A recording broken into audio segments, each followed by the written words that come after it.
Virginie adorait la mer. Le mugissement de ses flots la berçait et l'apaisait. L'odeur du sel marin lui faisait le plus grand bien.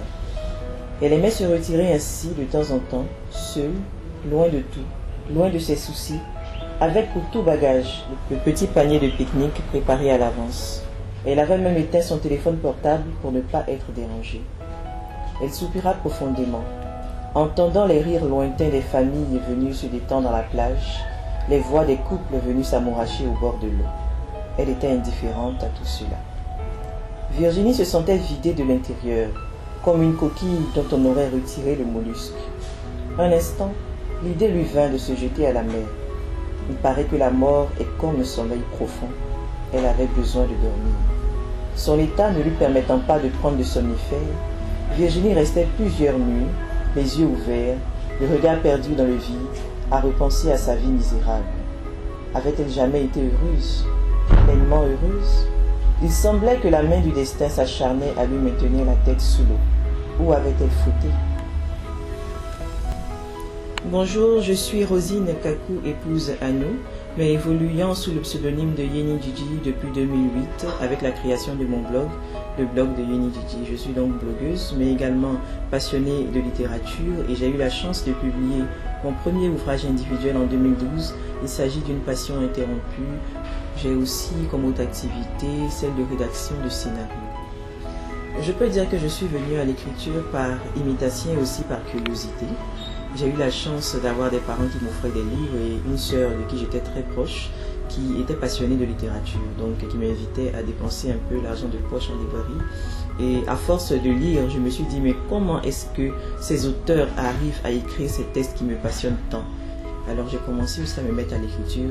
Bien sûr, au tout début, c'était pratiquement des copies conformes de ce que j'avais l'habitude de lire.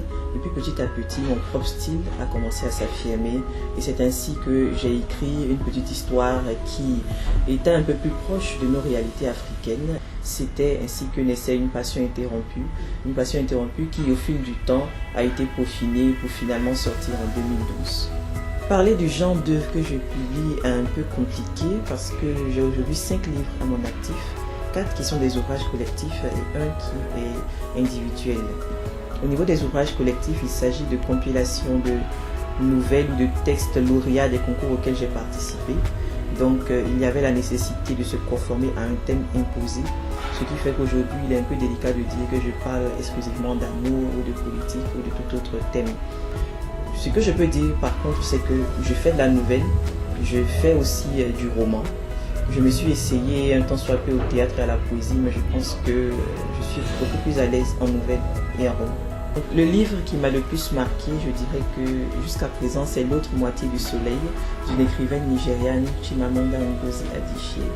Elle y parle de la guerre du Biafra, une guerre à laquelle elle n'a pas assisté ou participé, je dirais. Et donc, le contenu de cet ouvrage-là est le fruit de recherches, de témoignages recueillis.